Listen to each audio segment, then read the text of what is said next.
친구들 반갑습니다. 자, 지금부터 4강, 수능 특강 4강의 기본 문제 풀이부터 시작할게요.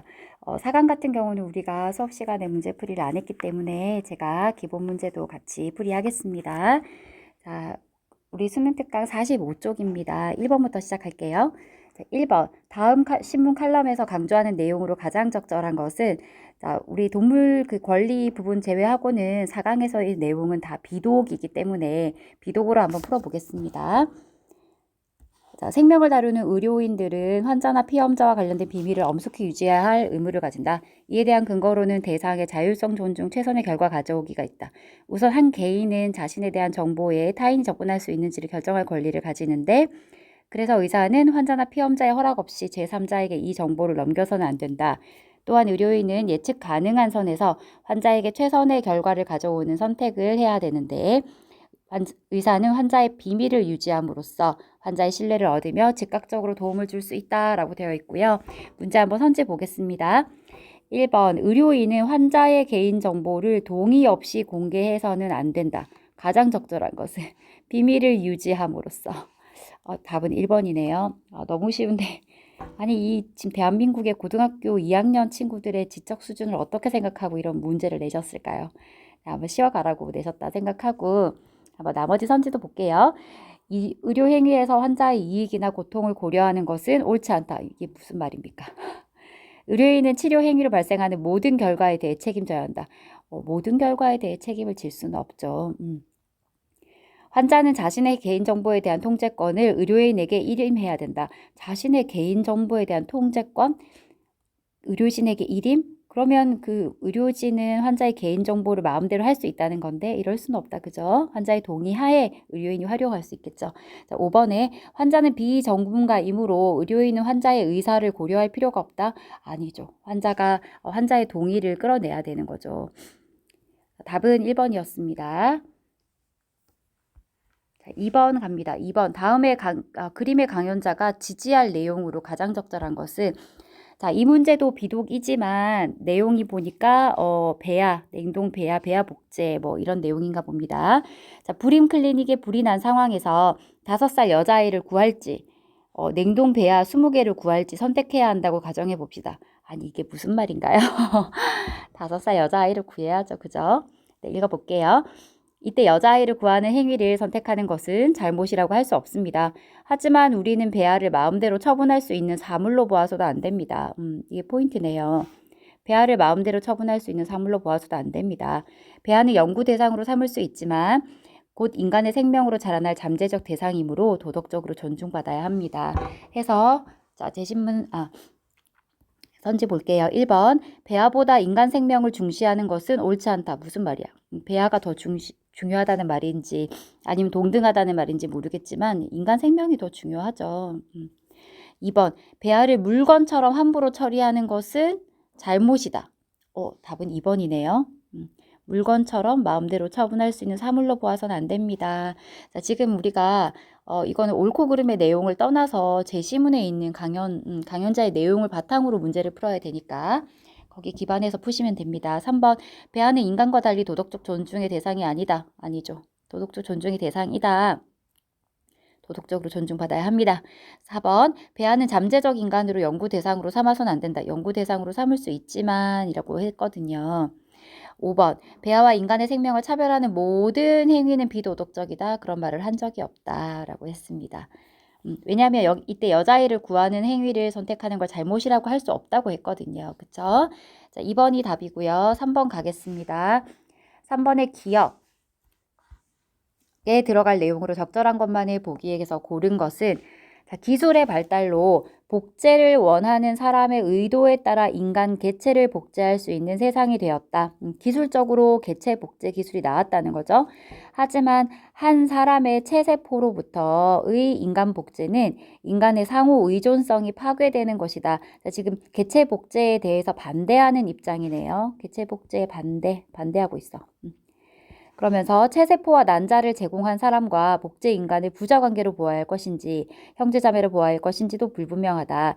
그런데 지금 다른 사람들이 어떤 사람들은 불임 부부가 자녀를 가질 수 있다는 점을 들어서 찬성하고 있다.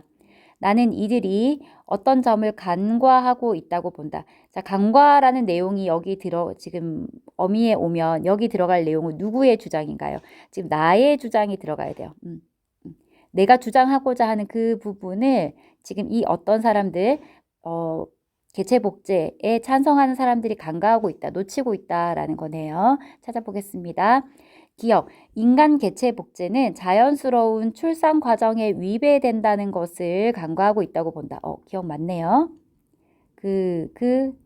그고 니은, 복제인간은 전통적인 가족관계 혼란을 초래할 수 있다는 점을 간과하고 있다. 니은도 맞는데 왜 형제자매로 보아야 할 것인지 불분명하다. 가족관계 혼란 초래할 수 있다라고 했거든요. 답은 벌써 1번 나와버렸는데 드르도 한번 확인해 볼게요. 복제인간도 각자의 경험과 환경에 따라 독자적인 삶을 살 수 있다. 자, 이건 누구의 생각? 어떤 사람들의 생각? 자, 인간 개체 복제로 불임부와 유전적으로 무관한 자녀가 생산된다? 아니죠. 유전적으로 너무 동일한 자녀가 생산되는 게 문제이고, 그래서 지금 나의 주장도 이 내용 때문에 유전적으로 동일한 자녀가 생산된다는 점이 문제다라고 해서 반대하고 있기 때문에 들은 틀렸네요. 답은 1번이 되겠습니다. 자, 4번 갑니다. 계속 비독이죠. 자, 4번 갑은 부정, 을은 긍정의 대답을 할 질문으로 가장 적절한 것은 자, 갑은 생식세포 유전자 치료에 대한 미래 세대의 동의 여부는 불확실하다. 미래 세대도 변경되지 않은 유전체를 가질 권리를 가지며 유전적인 다양성이 상실되지 않은 세상에서 살아가야 한다. 이를 위해서 자, 체세포 유전자 치료와 달리 생식세포 유전자 치료는 허용되어서는 안 된다. 지금 주장은 뭐냐 하면 체세포 유전자 치료는 해도 돼 라고 했고요. 생식세포 유전자 치료는 안 돼 라는 입장입니다. 자, 을은 부모는 유전병으로 고통을 당하는 자녀를 가지지 않을 자녀를 지닌다. 생식세포 유전자 치료를 통해 미래 세대가 받을 해악을 피하고자 하는 것은 잘못이 아니다 라고 하면서 생식의 자율성은 존중받아야 한다. 뭐에 한해서 여기 있습니다. 미래 세대의 복지와 안전을 침해하지 않아야 한다는 그 한계 안에서 생식의 자율성은 존중받아야 한다. 자, 을의 입장에서는 생식세포 유전자 치료 허용해야 된다는 입장인데 다만 단서 조항이 있는 거죠. 단서 조항. 이 한계 내에서. 자, 보겠습니다. 1번. 생식의 자율성을 인류의 복지보다 중시해야 하는가? 갑 아니요. 을도 아니요입니다. 그렇죠? 미래 세대의 복지 안전 침해하면 안 된다는 지금 입장을 밝히고 있거든요. 2번. 유전적 정보를 변형하는 것은 그 자체로 옳지 않은가? 아니야. 그 자체로 옳지 않은 건 아니고 체세포 유전자 치료는 되거든요. 아니요. 자, 3번. 생식세포 유전자 치료에 대한 부모의 선택권은 존중해야 하는가? 아니요, 예. 지금 을만 예거든요. 그쵸? 부모는 자유를 지닌다. 그 다음에 4번, 답은 3번이네요. 그러니까, 답이 나와버렸다. 그치? 자, 4번, 자연의 질서를 거스르는 생식세포 유전자 치료는 허용 불가능한가? 예, 아니요. 그렇죠? 자연의 질서로. 5번. 생식세포 유전자 치료로 미래 세대의 안전이 위협받아서는 안 되나요? 네. 둘 다 동의할 내용이었다. 자, 그래서 답은 3번이 되겠습니다. 자, 다음 문제로 넘어갈게요. 다음 페이지 5번으로 가겠습니다. 자, 갑 사상가가 을에게 제기할 수 있는 비판으로 가장 적절한 것은 자, 과학의 발전을 위해서 삶의 주체인 동물에게 삶의 주체 나오면 누구라고 했나요? 삶의 주체 키워드 레건입니다. 동물 권리론. 삶의 주체인 동물에게 고통을 주는 것은 동물의 내재적 가치를 존중하지 않고 단지 그러한 동물을 인간의 목적을 위한 수단으로 이용하는 것이기 때문에 부당하다. 자, 레건은 공리주의자예요? 의무론자예요? 자, 의무론자입니다. 의무론자. 칸트, 의무론의 창시자인 칸트는 오직 인간만이 목적이라고 했거든. 인간만이 목적이었어. 그런데 레건은 뭐라고 해요?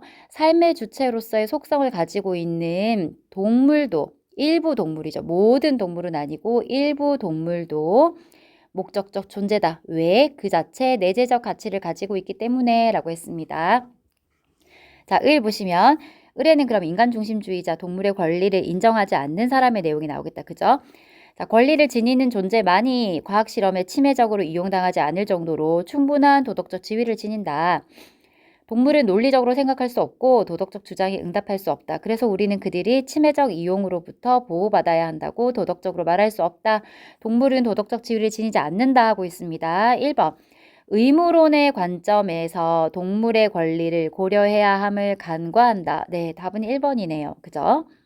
2번. 사유 능력을 지닌 동물만이 도덕적 권리를 지님을 간과한다. 이거 누가 할 소리입니까? 을이 갑에게 할 소리다. 그죠?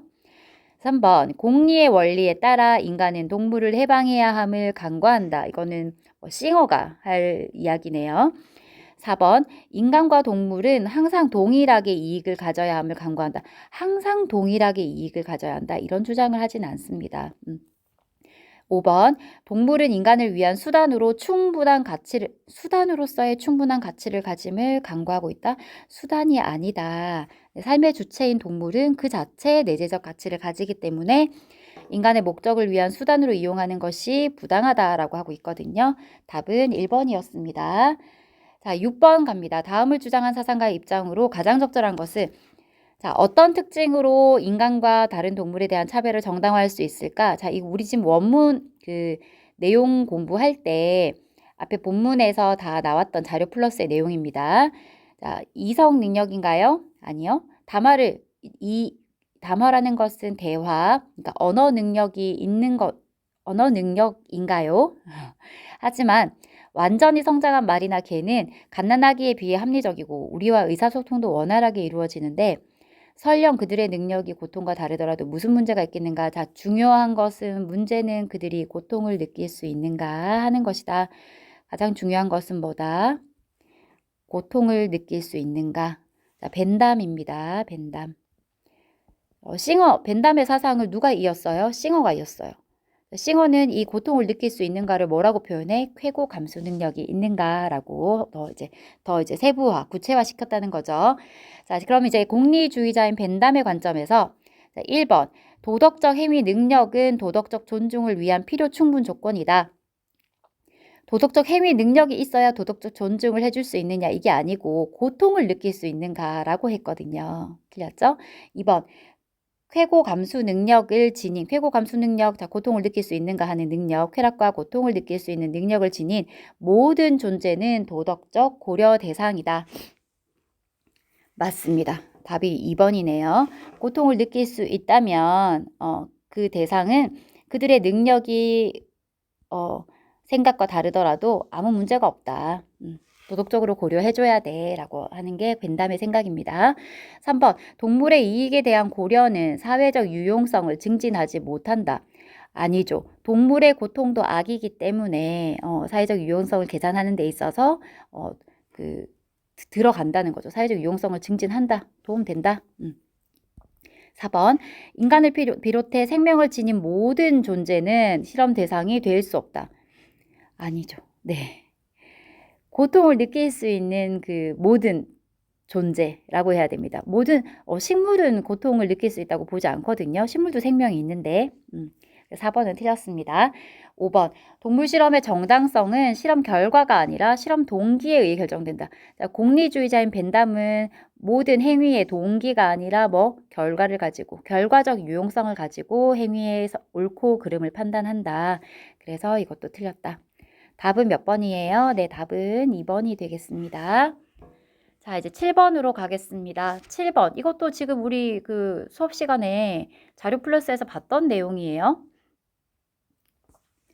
자, 평등의 원리는 그 존재가 어떤 특성을 가질지라도 그 존재의 고통을 다른 존재의 동일한 고통과 동등하게 취급할 것을 요구한다. 이때 이 평등의 원리는 뭐겠어요? 이익평등 고려의 원리라고도 하고 이익평등 고려의 원칙이라고 한다. 그래서 만약 어떤 존재가 고통을 느낄 수 없거나 즐거움이나 행복을 누릴 수 없다면, 그러니까 쾌고 감수 능력이 없다면 거기에서 고려해야 할 바는 아무것도 없다. 그래서 쾌고 감수 능력은 어떤 다른 존재들의 이익에 대해서 우리가 관심을 가질지 여부를 판가름하는 유일한 경계이다. 자, 쾌고 감수 능력이 있어? 그럼 고려해 줄게. 관심 가질게. 쾌고 감수 능력이 없어? 그럼 관심 없어. 이렇게 된다는 거예요. 유일한 경계, 유일한 기준이다 라고 하고 있습니다. 자, 싱어인데요. 선제 한번 볼게요. 기억, 사회적 효용, 그쵸, 공리주의자니까 사회적 효용을 증진하는 동물 실험은 정당화될 수 있다. 그렇지. 그렇지만 불가피한 동물 실험을 하더라도 최대 다수의 최대 행복을 위한 동물 실험이더라도 불필요한 불가피한 동물의 고통을 반드시 줄여주어야 한다. 진통제를 놓아주거나 안락사를 시켜주거나 이제 이런 거죠. 자, 기억은 맞기 때문에 속어법 쓰세요, 여러분.